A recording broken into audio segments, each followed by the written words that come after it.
Hey guys, welcome back to my channel. I hope आप सभी एकदम मज़ेदार होंगे और बारिश का मौसम का मज़ा ले रहे होंगे। ठीक है, तो today we are going to see a very important topic. एक छोटा सा टॉपिक है बेटा, जो कि मैंने प्राइवेट कंपनी पब्लिक कंपनी जब पढ़ा रही थी तो उसमें थोड़ा मैंने मिस कर दिया, जो कि मैं अलग से आज एक वीडियो बना रही हूँ। बहुत इंपॉर्टेंट है ये क्वेश्चन, आपके फाइनल्स में भी पूछता है और टेस्ट वगैरह में पूछता है। ठीक है, and the question is what are the privileges of a private company over public company. The meaning is very simple कि देखो, तीन तरह कंपनी होता है, private company, public company and one person company. हम लोग यहाँ से प्राइवेट और पब्लिक के बारे में बात करें, उसके डिफरेंस के बारे में बात करेंगे। ठीक है, तो बड़ा सिंपल है, क्वेश्चन है आपका कि जो प्राइवेट कंपनी है उसको क्या क्या प्रिविलेज है। प्रिविलेज मतलब क्या क्या फ़ायदा है ओवर पब्लिक कंपनी से। ठीक है, पब्लिक कंपनी और प्राइवेट कंपनी में क्या प्राइवेट कंपनी को ज़्यादा फायदा होता है पब्लिक कंपनी से, वो सारे प्रिविलेजेस। मतलब कि प्रिविलेज का मतलब होता है क्या एक्स्ट्रा बेनिफिट है। ठीक है, किसको? प्राइवेट कंपनी को। ठीक है, तो देखो बड़ा सिंपल है, कुछ पॉइंट्स से इसके एग्जाम में पूछता है। पॉइंट वाइज भी लिखोगे तो भी आपको फुल मार्क्स मिलेगा, अगर आप अपने लैंग्वेज में इलेबोरेट करके भी लिखोगे तो भी आपको फुल मार्क्स मिलेगा। इट टोटली डिपेंड्स कि कितने मार्क्स पे क्वेश्चन आ रहा है। हार्डली ये 4 मार्क्स पे क्वेश्चन आता है। ठीक है, so it is very simple. A private company, देखो यहाँ पे लिखा हुआ है, private company enjoy several legal and operational advantages compare to public company. These privileges make it easier to manage and operate. ठीक है, ये जो प्रिविलेज है, ये जो बेनिफिट्स है, ये ना प्राइवेट कंपनी को कुछ तरह हद तक ईजी कर देता है ऑर्गेनाइजेशन को चलाने में। तो ये देखने से पहले हम लोग पहले ये देखते हैं कि दोनों के पीछे क्या डिफरेंस है। ये भी बहुत इंपॉर्टेंट क्वेश्चन है, what is the difference between private company and public company. चलो देखते हैं। सबसे पहला देखते हैं कि मिनिमम मेंबर। ऑलरेडी जिसने मेरा प्रीवियस वीडियो नहीं देखा है प्राइवेट कंपनी, पब्लिक कंपनी और वन पर्सन कंपनी वाला, देख के आओ, क्योंकि उसके बिना तुम्हें कुछ समझ नहीं आएगा। जब तक प्रीवियसली लिंक नहीं करोगे तुम्हें समझ नहीं आएगा। तो सबसे पहले मिनिमम मेंबर देखते हैं बेटा। प्राइवेट कंपनी में मिनिमम मेंबर चाहिए प्राइवेट कंपनी को स्टार्ट करने के लिए 2 और पब्लिक कंपनी को स्टार्ट करने के लिए 7। मैक्सिमम नंबर जो है प्राइवेट मेंबर जो है प्राइवेट कंपनी को चलाने के लिए 200, मतलब 200 से ज़्यादा मेंबर्स नहीं हो सकते प्राइवेट कंपनी में। और पब्लिक कंपनी में कोई लिमिट नहीं है, कितने भी हो सकते हैं। ठीक है, याद रखना 2 और 200 दोनों में 2 2 लगा हुआ है, 2 और 200 प्राइवेट और पब्लिक में 7 एंड नो लिमिट। ठीक है, ट्रांसफर ऑफ शेयर्स, ऑलरेडी मेरे प्रीवियस वीडियो जिसने देखा होगा उसको पता होगा कि प्राइवेट कंपनी में हम आप शेयर्स जो है ट्रांसफ़र नहीं कर सकते और पब्लिक कंपनी में फ्रीली ट्रांसफ़र कर सकते हैं। चौथा क्या है? Invitation to public. सेम वही चीज़ है कि हम ट्रांसफ़र क्यों नहीं कर सकते, क्योंकि हम पब्लिक को ऑफर डायरेक्टली नहीं कर सकते। सिंपल है, प्राइवेट कंपनी में हम पब्लिक को डायरेक्टली शेयर ऑफर नहीं कर सकते। तो आप सोचोगे कि मैम कैसे पब्लिक से आप फिर पैसा लेंगे, क्योंकि कंपनी तो अकेले चला नहीं पाएंगे। तो उस केस में बेटा प्राइवेट कंपनी में बहुत अलग अलग तरह के इन्वेस्टर्स होते हैं privately.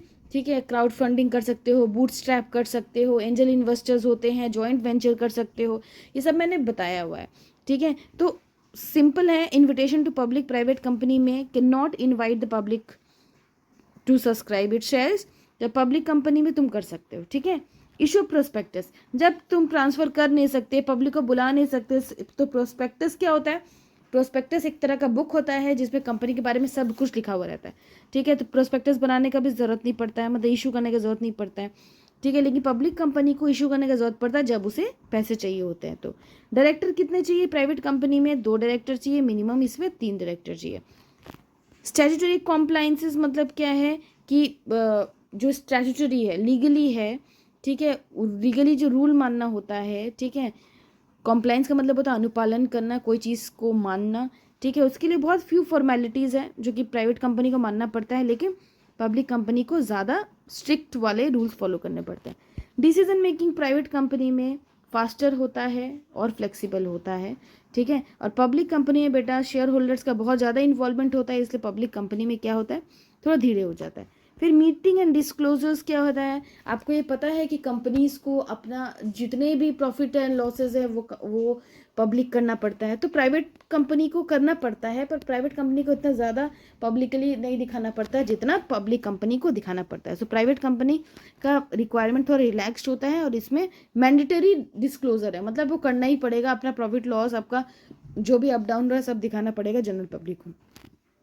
Cost of compliance private company में लोअर होता है। कॉस्ट ऑफ कंप्लाइंस का मतलब होता है जो गवर्नमेंट रूल्स रेगुलेशंस है वो सब मानने के लिए भी तो पैसे लगते हैं, पैसे भरने पड़ते हैं।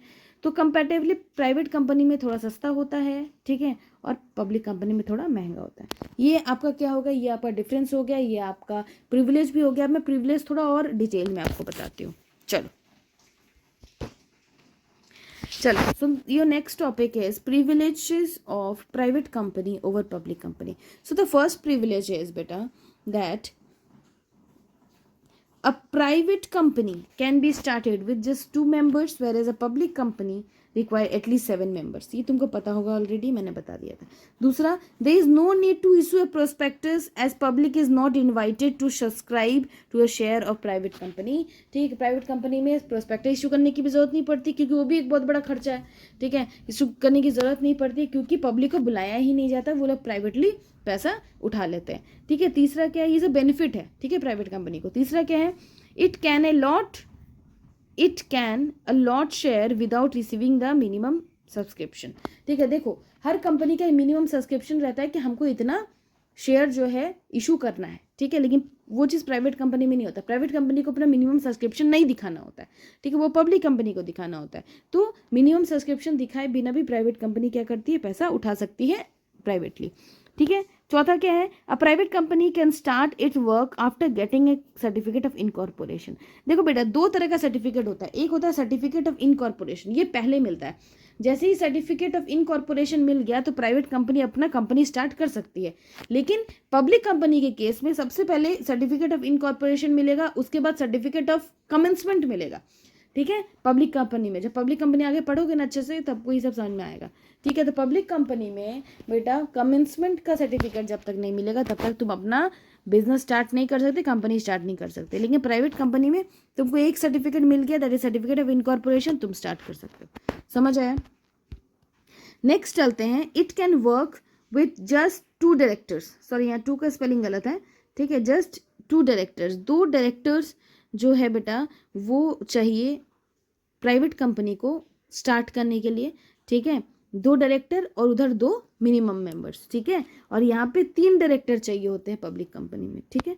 सो नेक्स्ट बेटा, private company is not required a private company is not required to keep an index of members while the same is necessary in case of public company. जब भी कोई मीटिंग होता है या जब भी कोई आप समझो कि जब कोई पैनल बैठता है तो उस केस में जो पब्लिक कंपनी होती है उसमें जितने मेंबर्स लिखा हुआ रहता है कि इंडेक्स में इतने मेंबर्स होने चाहिए, उतने होंगे तभी वो काम आगे बढ़ेगा। लेकिन प्राइवेट कंपनी में ऐसा कुछ नहीं होता है, ठीक है। वो जो इंडेक्स वाला मेंबर है उसको कंप्लीट करने का वैसा कोई रिस्ट्रिक्शंस होता नहीं है।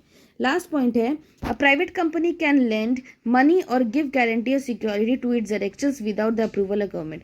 गवर्नमेंट के अप्रूवल के बिना, ठीक है, प्राइवेट कंपनी जो अपने डायरेक्टर्स को पैसे दे सकते हैं, लेकिन पब्लिक कंपनी में तुमको पहले से ही क्या करना पड़ेगा, पैसे देने से पहले गवर्नमेंट से अप्रूवल लेना पड़ेगा, बहुत इंपॉर्टेंट है, ठीक है। अब देखो किस तरह से एग्जाम टिप है, किस तरह से क्वेश्चन आता है।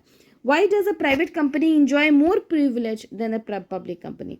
And the answer will be, a private company has fewer shareholders and does not raise money from the general public. Therefore, a law grants its more flexibility and fewer compliances requirement other than a public company. ये लिखने के बाद तुम जो भी points है वो सब लिख सकते हो, डिपेंड करता है तुम्हारे कितने मार्क्स में आएगा, ठीक है। 3 मार्क्स में आएगा तो हार्डली ये लिख के 3 पॉइंट लिख देना। अगर 6 मार्क्स में आ गया, लॉन्ग क्वेश्चन में आ गया, तो ये लिख के 6 पॉइंट लिख देना, मार्क्स तो आपको ऐसे ही मिलना है। समझ आया? बहुत इंपॉर्टेंट क्वेश्चन था ये।